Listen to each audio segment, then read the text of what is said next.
দর্শক, নতুন সরকার, যে সরকারের কাছে সাধারণ মানুষের অনেক বেশি প্রত্যাশা, রাষ্ট্র মেরামত, সমাজ বা দেশ সংস্কারের কথা। নাগরিকদের এই প্রত্যাশার চাপ নতুন সরকারের কাছে যেমন আছে, তেমনি নতুন সরকারের অনেকগুলো দায়ভার কাঁধে নিয়ে কাজ শুরু করতে হবে। কি কি সেই দায়ভার, কি কি সেই চ্যালেঞ্জ, সেগুলো জানার জন্য এসেছি সুশাসনের জন্য নাগরিক সুজনের সম্পাদক অধ্যাপক বদিউল আলম মজুমদারের কাছে। তার কাছে শুনতে চাই এই সরকারের সামনে ঠিক কোন কোন জায়গায় নজর দিতে হবে। প্রথমে আমি আমাদের সর্বজন শ্রদ্ধেয় প্রফেসর ইউনূসের নেতৃত্বে যেই অন্তর্বর্তীকালীন সরকার হয়েছে তাদেরকে আন্তরিকভাবে অভিনন্দন জ্ঞাপন করি এবং একই সাথে তাদের সাফল্য কামনা করি। আমি মনে করি এদেশের আপামর জনসাধারণের বিরাট আকাঙ্ক্ষা তাদের সফরে, তারা সফল হোক সবাই চায়। তো আমিও তাদের সাথে সুর মিলিয়ে আমিও তাদের সাফল্য কামনা করি। তো এই বর্তমান সরকারের আশু করণীয় অনেকগুলো, আর তার মধ্যে একটা তো হলো আমাদের এখন শান্তি শৃঙ্খলা ফিরিয়ে আনা। অনেক জায়গায় অশান্ত পরিস্থিতির সৃষ্টি হয়েছে, অনেক জায়গায় প্রতিশোধ পরায়ণতা প্রদর্শন করেছে, কিছু কিছু লুটপাটও হয়েছে। তো এগুলোর বন্ধ হওয়া দরকার। তো আমার মনে হয় এখন বহুলাংশে বন্ধ হয়েছে। কিছু স্বার্থান্বেষী মহলের সুযোগ নিয়েছে।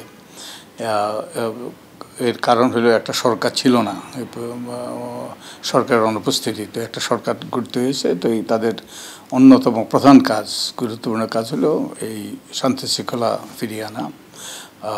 এবং একই সাথে আরও গুরুত্বপূর্ণ কাজ হলো যে একটা কার্যকর সরকার, ফাংশনাল গভর্নমেন্ট।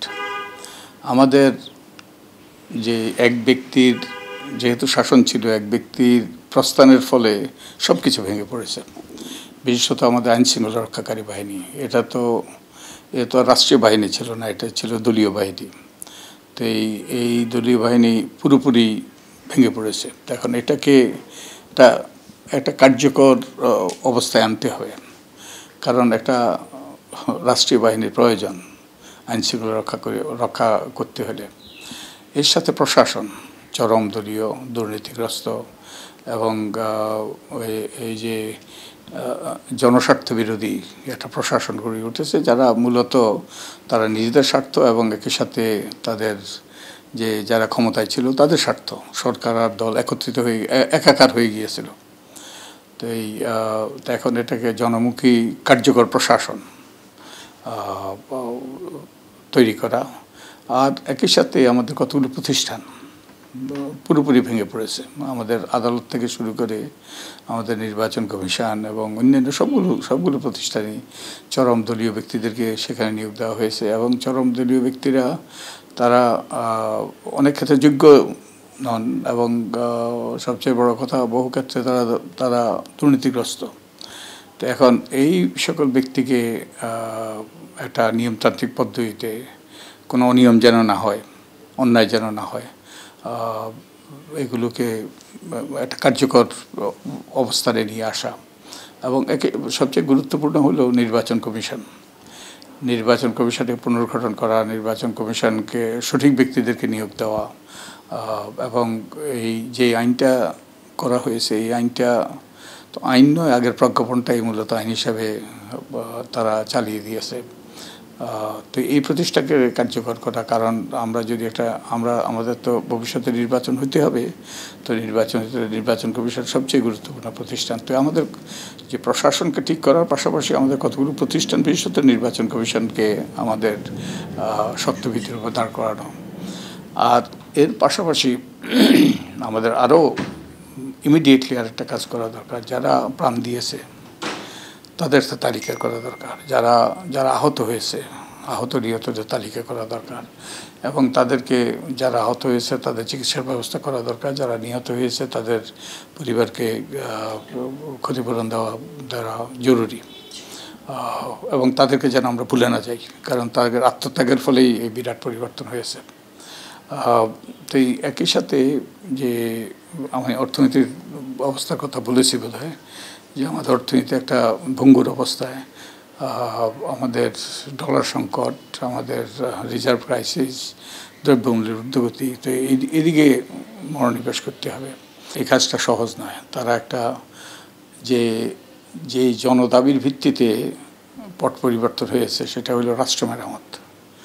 রাষ্ট্র মেরামত চারটিখানি কথা নয়, এর জন্য অনেক সুদূরপ্রসারী পরিবর্তন আনতে হবে, সুদূরপ্রসারী সংস্কার করতে হবে।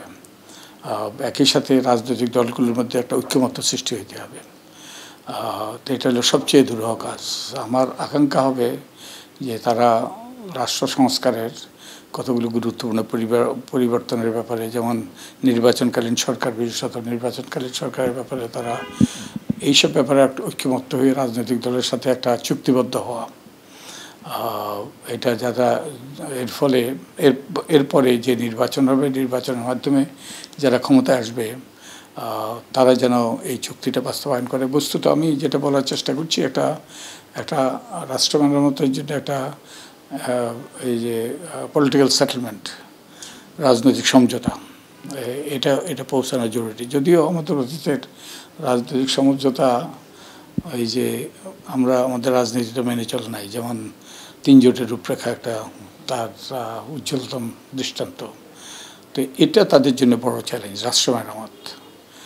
আর এই রাষ্ট্র মেরামত করতে গেলেই তাদের জন্য আরও যেই চ্যালেঞ্জ সেটা হলো একদিকে জন আকাঙ্ক্ষা বিরাট পরিবর্তনের, সুদূরপ্রসারী পরিবর্তনের, যাতে আবার এর পুনরাবৃত্তি না ঘটে যা ঘটেছে গত 15 বছরে। আর আরেক দিকে রাজনৈতিক দলগুলোর পক্ষ থেকে চাপ, তাদের নির্বাচন ক্ষমতা যাওয়ার চাপ। তো এই দ্বিমুখী, এবং এক্ষেত্রে এই দ্বিমুখী চাপ অত্যন্ত প্রবল। দিন দিন সময় যত যাবে এই চাপ আরও প্রবল হবে। তো এটা কীভাবে তারা মোকাবিলা করবে সেটা একটা বিরাট চ্যালেঞ্জ হবে। আর আরেকটা জিনিস যেটা আমাদের ওই যে মনে রাখা দরকার, এই সরকারের গণ অভ্যুত্থানের মাধ্যমে এটা করতে হয়েছে।